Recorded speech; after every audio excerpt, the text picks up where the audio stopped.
Friends, आप सभी का स्वागत है हमारे नए वीडियो में। इस वीडियो में हम देखेंगे यूपी टेट 2026 के लिए सीडीपी। आज का जो चैप्टर हमारा है, जो हमने चैप्टर सेलेक्ट किया है, उस चैप्टर का नाम है जीन पियाजे का संज्ञानात्मक विकास सिद्धांत। इसमें हमने जो कुछ भी क्वेश्चन लिए हैं, 30 क्वेश्चन है, सभी 30 क्वेश्चन इसी चैप्टर से लिए गए हैं। वेरी वेरी इंपॉर्टेंट क्वेश्चन हैं जो कि आपकी यूपी टेट जो कि जुलाई में एग्जाम होने वाला है उसमें आ सकते हैं।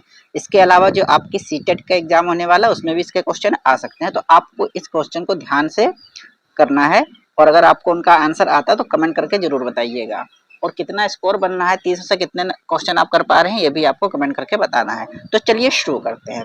तो फर्स्ट क्वेश्चन है, इसमें लिखा है जीन पियाजे किस देश के मनोवैज्ञानिक थे। अब अगर हम जीन पियाजे के बारे में पढ़ रहे हैं तो हमको ये भी पता होना चाहिए कि ये किस देश के थे। ऐसा क्वेश्चन आ सकता है किसी भी मनोवैज्ञानिक के बारे में, वो किस देश से बिलोंग करते थे। तो आपको ये बताना है कि जीन पियाजे किस देश के थे। आपके पास 4 ऑप्शन है, फ्रांस, स्विट्जरलैंड, जर्मनी या फिर अमेरिका।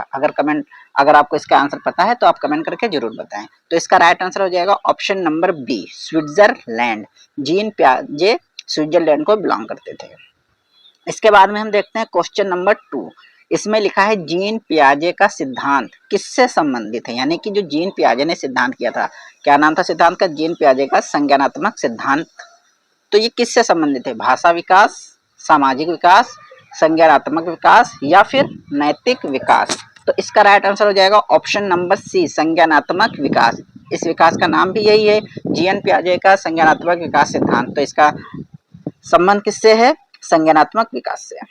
इसके बाद देखते हैं क्वेश्चन नंबर 3। लिखा है पियाजे के अनुसार संज्ञानात्मक विकास की कितनी अवस्थाएं हैं। 4 ऑप्शन है, 2, 3, 4 या फिर 5। तो स्टूडेंट इसका राइट आंसर हो जाएगा ऑप्शन नंबर सी, 4। जीन पियाजे के अनुसार संज्ञानात्मक विकास की 4 अवस्थाएं होती हैं। तो option number C will be right answer. Question number 4 में लिखा है संवेदी गामक अवस्था की अवधि कितनी होती है। संवेदी गामक अवस्था की अवधि कितनी होती है? 0 से 2 वर्ष, 2 से 7 वर्ष, 7 से 11 या फिर 11 से 15। तो इसका राइट आंसर हो जाएगा 0 से 2 वर्ष। संवेदी गामक अवस्था की अवधि 0 से 2 वर्ष होती है, जिसको हम लोग शैशवावस्था भी कहते हैं। इसके बाद में देखते हैं क्वेश्चन नंबर 5। लिखा है पूर्व संक्रियात्मक अवस्था की अवधि क्या है। जैसे उसमें लिखा था संवेदी गामक अवस्था, तो इसमें लिखा है पूर्व संक्रियात्मक अवस्था। ऑप्शन आपके पास 4 हैं, 0 से 2 वर्ष, 2 से 7 वर्ष, 7 से 11 या फिर 11 से 18। तो इसका राइट आंसर हो जाएगा ऑप्शन नंबर बी, 2 से 7 वर्ष। इसके बाद में देखते हैं क्वेश्चन नंबर 6 में लिखा है मूर्त संक्रियात्मक अवस्था की अवधि क्या है। मूर्त संक्रियात्मक अवस्था 2 से 7, 7 से 11, 11 से 15 या फिर 15 से 18। तो इसका राइट आंसर हो जाएगा ऑप्शन नंबर बी, 7 से 11 वर्ष। इसके बाद में देखते हैं क्वेश्चन नंबर 7। लिखा है औपचारिक संक्रियात्मक अवस्था कब प्रारंभ होती है। औपचारिक संक्रियात्मक अवस्था, नाम ध्यान से देखिए, औपचारिक संक्रियात्मक अवस्था कब प्रारंभ होती है। 2 वर्ष, 5 वर्ष, 7 वर्ष या फिर 11 वर्ष।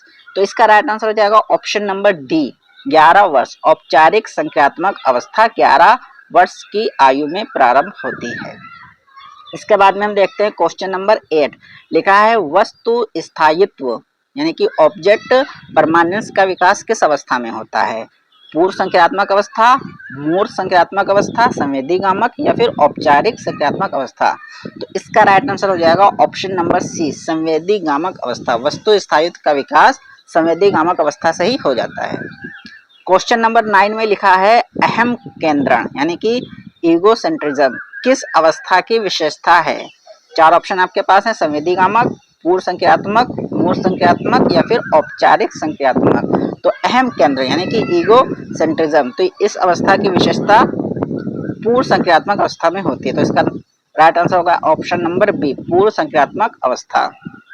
इसके बाद में हम देखते हैं क्वेश्चन नंबर 10। लिखा है संरक्षण यानी कि कंजर्वेशन की अवधारणा किस अवस्था में विकसित होती है। पूर्व संक्रियात्मक अवस्था, मूर्त संक्रियात्मक अवस्था, औपचारिक संक्रियात्मक या फिर संवेदी गामक अवस्था। अगर आपको इसका आंसर आता है तो आप कमेंट करके जरूर बताएं।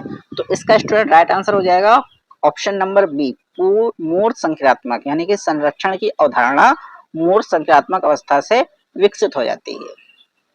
क्वेश्चन नंबर 11 में लिखा है पियाजे के अनुसार बालक कैसे सीखते हैं? दंड से यानी कि सजा देने से, सक्रिय सहभागिता से, केवल अनुकरण से या फिर केवल पुस्तक से। तो इसका राइट आंसर हो जाएगा ऑप्शन नंबर बी, सक्रिय सहभागिता से। सहभागिता का मतलब होता है एक दूसरे के काम में हाथ बटाना, सहभागिता से। 12 में लिखा है स्कीमा क्या है? स्कीमा खेल, मानसिक संरचना, शारीरिक विकास या फिर भाषा कौशल। तो मानसिक संरचना ही स्कीमा होती है। तो इसका राइट आंसर हो जाएगा ऑप्शन नंबर बी, मानसिक संरचना। 13 नंबर क्वेश्चन में लिखा है नई जानकारी को पुरानी संरचना में जोड़ना क्या कहलाता है? मतलब अगर आपके पास कोई नई जानकारी है और आप पुरानी संरचना में जोड़ते हैं तो उसको क्या बोलते हैं? समायोजन, अनुकूलन, आत्मसातकरण या फिर संरक्षण। तो इसका राइट आंसर हो जाएगा आत्मसातकरण।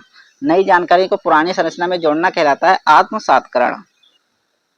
14 नंबर क्वेश्चन में लिखा है पुरानी मानसिक संरचना में परिवर्तन क्या कहलाता है? आत्मसातकरण, समायोजन, संरक्षण या फिर वर्गीकरण। तो यानी कि पुरानी मानसिक संरचना में जब परिवर्तन होता है तो वो क्या कहलाता है? तो इसका राइट आंसर हो जाएगा ऑप्शन नंबर बी, समायोजन। नेक्स्ट क्वेश्चन में लिखा है पियाजे के अनुसार सीखना किस प्रक्रिया का परिणाम है? अनुकूलन, दंड, अनुकरण या फिर परिपक्वता। तो पियाजे के अनुसार सीखना क्या परिणाम है? तो इसका राइट आंसर हो जाएगा ऑप्शन नंबर ए, अनुकूलन। 16 क्वेश्चन में लिखा है बालक में तार्किक चिंतन का विकास किस अवस्था में होता है? यानी कि जो बालक होते हैं, जो तार्किक चिंतन होता है, ये किस अवस्था में होता है?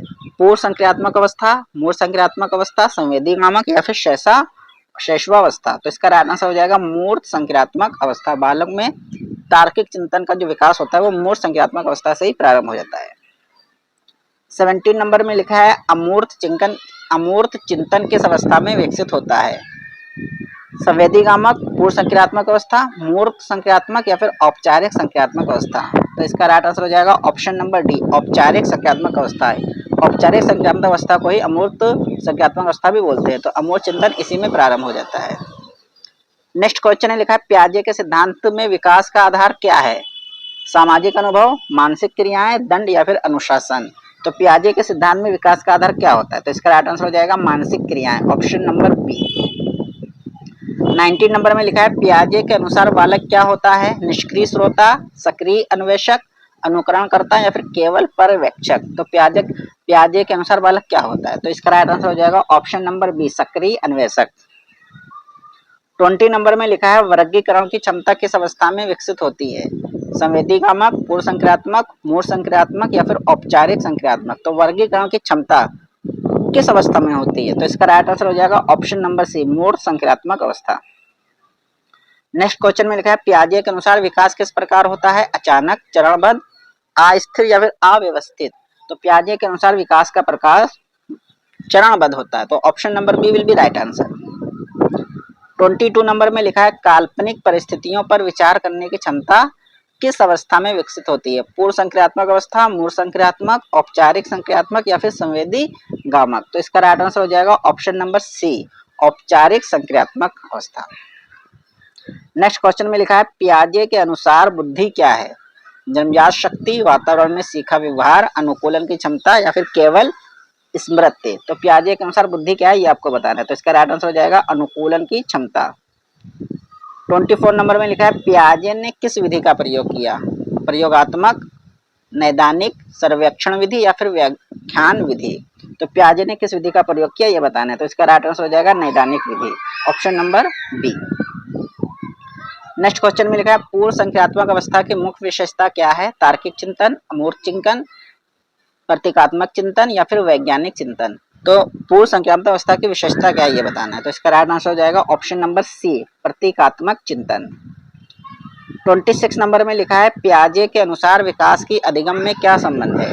विकास अधिगम से पहले होता है, विकास अधिगम के बाद होता है, दोनों समान है या कोई संबंध नहीं। तो पियाजे के अनुसार विकास अधिगम में क्या संबंध है ये आपको बताना है। तो इसका राइट आंसर हो जाएगा विकास अधिगम से पहले होता है।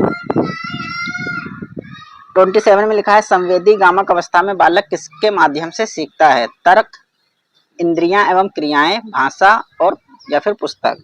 तो संवेदी गामक अवस्था में पूछा गया। तो इसका राइट आंसर हो जाएगा ऑप्शन नंबर बी, इंद्रिया एवं क्रिया यानी कि जो संवेदी कामक अवस्था होती है बच्चे की श्रेष्ठावस्था 0 से 2 वर्ष, तो उसमें बच्चा इंद्रियों का इस्तेमाल करता है, वस्तुओं को छू कर पता करता है या फिर क्रियाएं करके करता है। तो इसका राइट आंसर हो जाएगा ऑप्शन नंबर बी। बालक छोटे वैज्ञानिक होते हैं, ये किसका विचार है? स्किनर, फ्रायड, पियाजे या फिर वाटसन। तो बालक छोटे वैज्ञानिक होते हैं, ये किस मनोवैज्ञानिक ने कहा था? ये किसका विचार है? तो इसका राइट आंसर हो जाएगा ऑप्शन नंबर सी, पियाजे। पियाजे ने कहा था बालक छोटे वैज्ञानिक होते हैं। 29 नंबर में लिखा है बालक के सिद्धांत में संतुलन का क्या अर्थ है? मानसिक संतुलन बनाए रखना, खेलना, अनुकरण करना या फिर दंड देना। तो पियाजे के सिद्धांत में संतुलन यानी कि इक्विलिब्रेशन में क्या अर्थ होता है? तो इसका राइट आंसर हो जाएगा ऑप्शन नंबर ए, मानसिक संतुलन बनाए रखना। 30 नंबर क्वेश्चन में लिखा है यूपी टेट में पियाजे का सिद्धांत किस विषय में पूछा जाता है? पियाजे का सिद्धांत किस विषय में पूछा जाता है? गणित, विज्ञान, सीडीपी, हिंदी। तो इसका राइट आंसर हो जाएगा सीडीपी। इस तरीके से स्टूडेंट यहाँ पर हमने 30 क्वेश्चन जो यूपी टेट सीडीपी के लिए थे हमने यहाँ पे कवर कर लिया है। इसमें जीन पियाजे के संज्ञानात्मक विकास से संबंधित क्वेश्चन लिए गए थे। और इसी तरीके के वीडियो आप देखना चाहते हैं तो हमारे चैनल पर बने रहे, चैनल को सब्सक्राइब कर दें, वीडियो को लाइक कर दें और अपने दोस्तों में ज़्यादा से ज़्यादा इसको शेयर करें। धन्यवाद।